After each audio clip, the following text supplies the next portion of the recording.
পশ্চিমবঙ্গের সুরক্ষার প্রশ্ন এবং যেভাবে জনবিন্যাস বদলে গেছে, আজকে আমরা প্রথম দিনই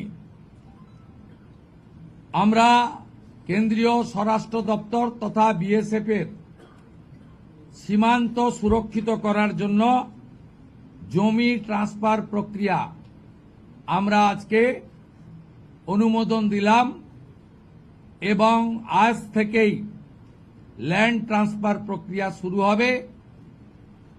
ভূমি ও রাজস্ব সচিব তাকে এবং মুখ্য সচিবকে দায়িত্ব দেওয়া হলো ৪৫ দিনের মধ্যে বিএসএফ এর প্রয়োজনীয় জমি হস্তান্তর সম্পূর্ণ করতে হবে, যা আমাদের কেন্দ্রীয় স্বরাষ্ট্রমন্ত্রী নির্বাচনের আগেই বলেছিলেন। এই কাজটা আজকে প্রথম ক্যাবিনেটে আমরা করলাম।